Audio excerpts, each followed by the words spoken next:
As we grow older, something beautiful begins to happen. We stop rushing. We stop performing. We start seeing what truly matters. Time becomes more precious. Energy becomes sacred.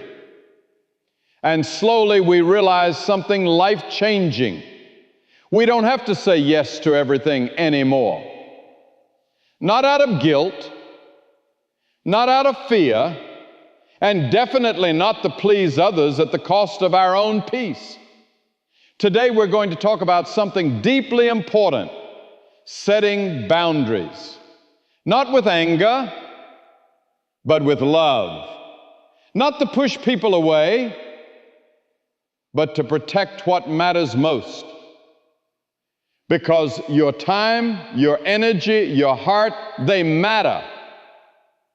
And you have the right to keep them safe. Chapter 1.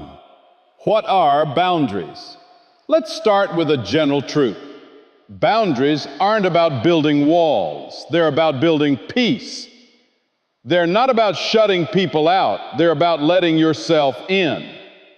Boundaries are quiet acts of self-respect.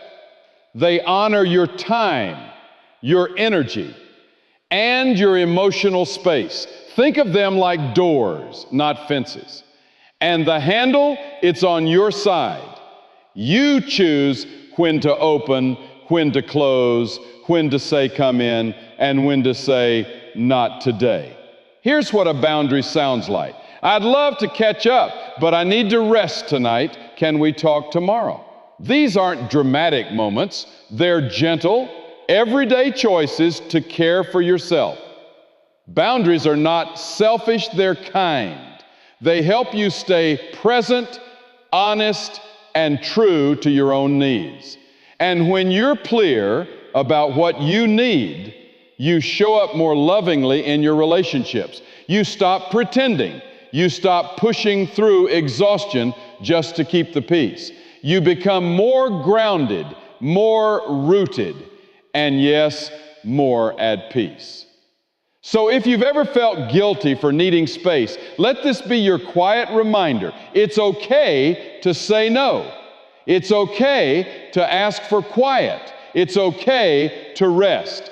Your boundaries are valid, and your well-being, it matters deeply.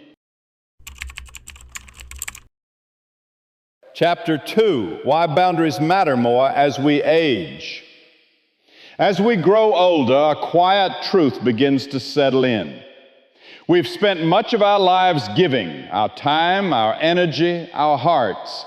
We've said yes when we were tired, stayed late to help, put others first without a second thought. And we did it out of love because we were raised to be dependable, strong, generous. But now, a new season begins, a season where peace matters more than pressure, where presence matters more than performance, where you matter without guilt and without apology. Your time and energy have become more precious, not because you have less, but because you now understand their worth. You might notice you crave stillness over stimulation. You long for meaningful connection, not constant obligation. What once felt exciting may now feel exhausting. That's not weakness, that's wisdom. Boundaries aren't walls, they're quiet lines of love, drawn not to push people away, but to protect what matters most: your peace, your joy, your well-being.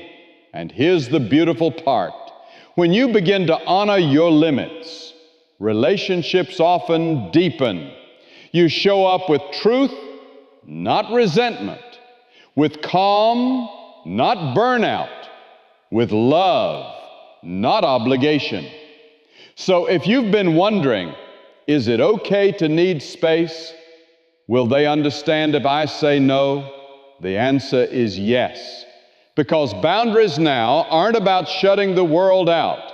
They're about welcoming yourself back in.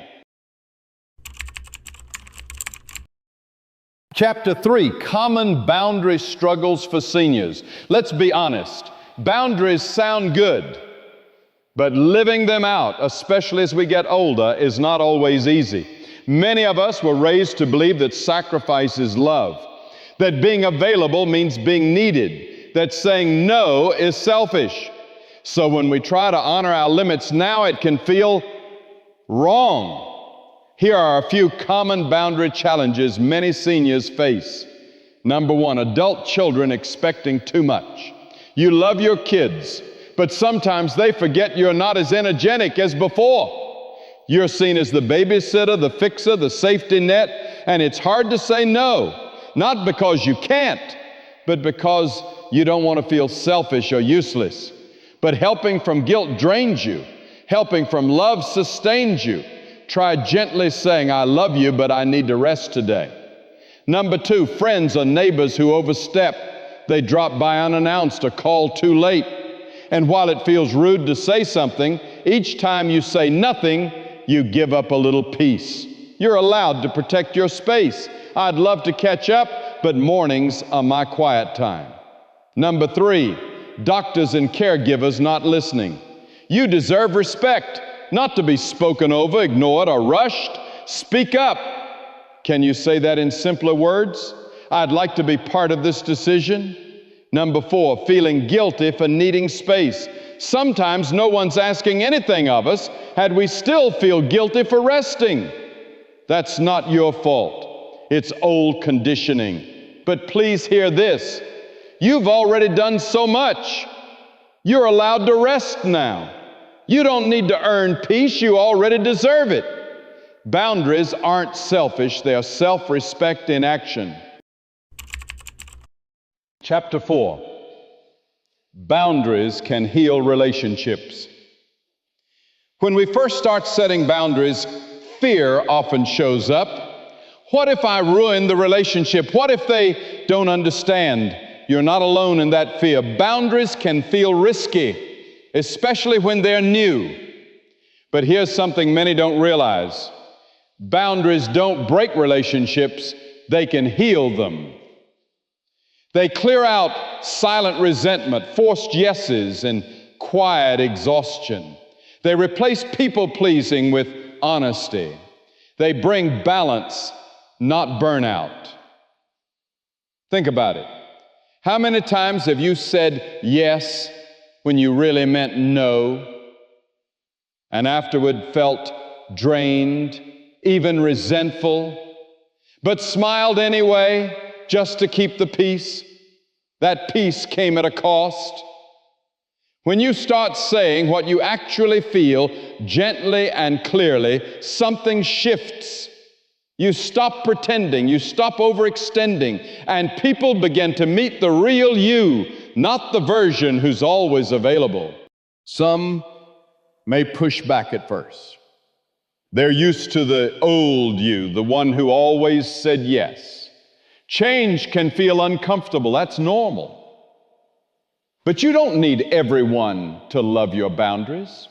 You just need to honor them yourself. Real love adjusts. Those who care will grow with you. Because when you say yes now, they know you mean it. Not out of guilt, but from choice. That builds trust. It invites honesty from both sides. You teach others how to treat you by how you treat yourself. By respecting your limits, you give others permission to do the same. And over time, the connection deepens. So instead of asking, will they be upset if I set a boundary? Ask, do I want a relationship based on pressure or on truth? If someone can't respect your boundaries, it's okay to let go. Not everyone is meant to walk with you forever. And sometimes letting go creates space for something better. If this message spoke to your heart, if it brought you comfort, clarity, or a gentle reminder of your worth, I'd be honored if you'd take a moment to like this video. And if you'd like more peaceful, soul-nourishing content like this, please consider subscribing to the channel and tap the bell so you'll never miss these quiet conversations made just for you. Let's keep walking this path of self-respect and gentle growth together.